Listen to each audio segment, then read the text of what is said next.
even get to cross.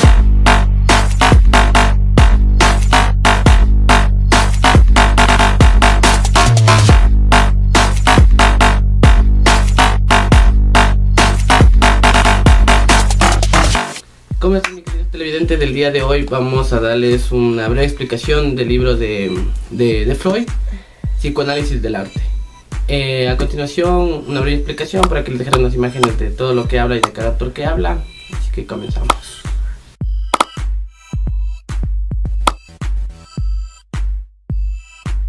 Que tiene un aspecto o unas formas de expresar sentimiento en formas bellas, valiéndose de la materia, el sonido o la imagen. El psicoanálisis del arte viene a ser formado por un grupo de ensayos que Sigmund Freud genera respecto a esta teoría o cómo lo ve el arte. El primero de ellos es un recuerdo infantil de Leonardo da Vinci.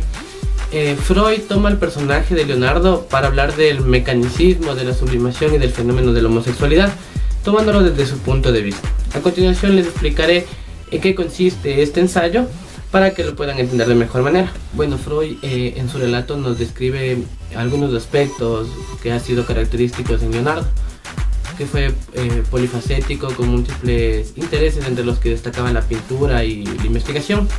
No omite desde el comienzo de la obra que esta última faceta, la de investigador, por momentos tapaba o desplazaba el artista, poco cuidadoso y desconforme con sus propias obras. A continuación les mostraremos, o les dejaré por aquí, por acá, imágenes de las obras de Leonardo, las cuales realizaba con desgano y muchas veces de ellas no las acababa, comportamiento que no deja dudas acerca de una poderosa inhibición que también se guía o se verifica en el plano de lo sexual. Leonardo sometía a todo lo que tuviera que ver con las pasiones a una realidad muy poco común. El amor o el odio tenía que siempre estar precedido del conocimiento. Bueno, Leonardo habría mudado la pasión en esfuerzo del saber. Freud en este caso asume dos expectativas como forma de explicación del surgimiento del apetito del saber envuelto en la pasión única del carácter intenso, que se hubiera manifestado ya durante la vida infantil y que hubiera recibido de la misma el esfuerzo de la pulsión sexual, terminando por subrogar un fragmento de la vida sexual misma de Leonardo. En este caso Freud ubica a Leonardo de esta manera. La mayor parte de su placer habría sido sublimada como esfuerzo de investigar. Bueno, en este caso llegamos para poder analizar el recuerdo infantil de Leonardo.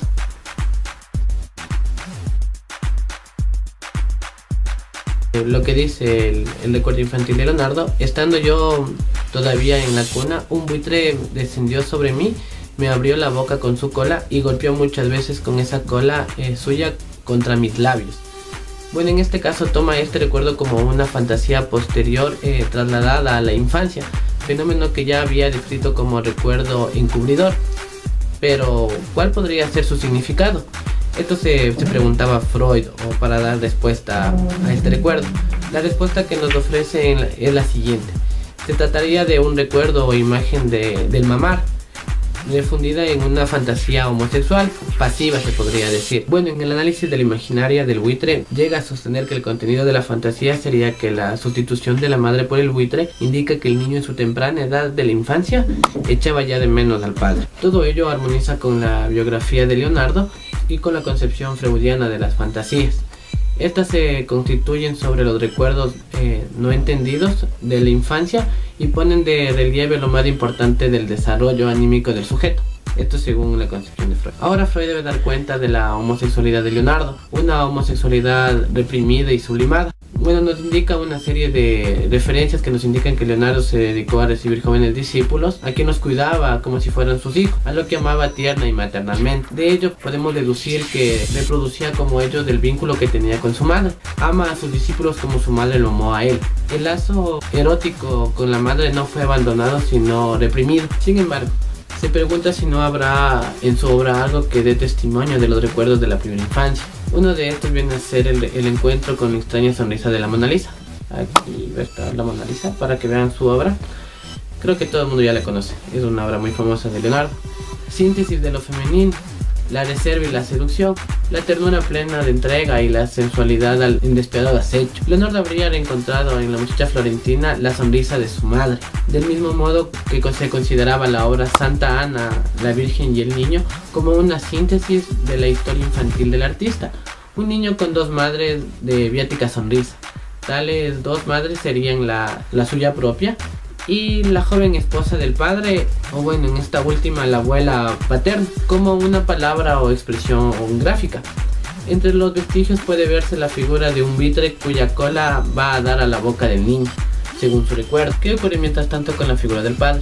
Este interviene no solo por la vía negativa de su ausencia en la primera infancia, sino directamente por la ausencia durante el resto de su niñez, y nos describe una serie de detalles que hacen el carácter de Leonardo. Amaba la pompa, los vestidos y los caballos. Gustaba de ser el señor distinguido como era su padre, pero también observaba que creaba y luego se descuidaba de sus obras como su padre lo había dejado a él en los años de la primera infancia. Sin embargo, lo que Freud destacaba como lo más notable de él y que atribuye la relación con el padre en su lugar como audaz investigador. Leonardo era capaz de arrancarle a la naturaleza su secreto gracias a su capacidad de observación y juicios propios. Parte de su deseo, que permanece envuelta hacia atrás, está esforzada hacia una actitud homosexual. Conserva en el inconsciente el amor por la madre y en lo manifiesto su sexualidad permanece inactiva, del mismo modo que su talento de artista cede el paso al apetito del investigador cuando la represión genera terreno. Habiendo renunciado a apoyarse en toda autoridad científica previa. Como conclusión de este ensayo, Freud enfoca sobre el labor de Leonardo como investigador y como pintor, analizando ciertas particularidades de su proceso creativo. Explica que el espíritu del investigador de Leonardo se sobrepuso a la del artista, manifestándose en una excesiva preocupación por el detalle. Freud se aventura a indagar sobre la vida sexual de Leonardo, llegando a las conclusiones sobre sus prácticas y orientaciones. Por ejemplo, Freud comentaba que Leonardo sublimaba su energía sexual mediante una incesante faena intelectual, sustituyendo el amor por el estudio. De esta manera hacía que él sublimaba al pintor y salía la parte de investigador de Leonardo. Esto referente al primer ensayo que nos muestra en el libro de psicoanálisis del arte.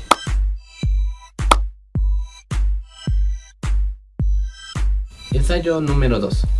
El Moisés de Miguel Ángel. En esta obra Freud dedica una especial atención a los detalles de la escultura, como la barba, pero no habla de su valor expresivo o artístico, sino del recorrido que realizaba la barba desde la cara hacia el largo de la figura, o de la posición de las tablas de la ley que se encuentran de canto, observación que puede pasar desapercibida al espectador. Teniendo en cuenta el análisis de la barba y el contacto que mantiene el dedo índice de la mano derecha y la posición de las tablas de la ley, Freud propone que en esta obra lo que vemos no es la introducción de una acción violenta, como de modo tradicional se la ha explicado en otras obras, sino el residuo de un movimiento ya ejecutado. Moisés no arroja ya las tablas, quebrándolas con la piedra, pues precisamente a causa de ellas ha dominado su ira. En esta actitud permanece ya quieto y así la ha eternizado Miguel Ángel. Como conclusión, Freud confiesa el poderoso efecto que dicha escultura tuvo sobre él, pasando un riguroso examen de la historia detrás de la postura de este Moisés. Tal fue la fascinación ejercida por la pieza sobre Freud, tantas las horas que pasó contemplándola y desnudándola, se podría decir, que hasta parecía que su mirada adquirió un matiz del Moisés. Terminó también Freud por emular la visión, porque decía que todos los días que pasó en Roma, Freud se acercaba a la estatua para percibirla.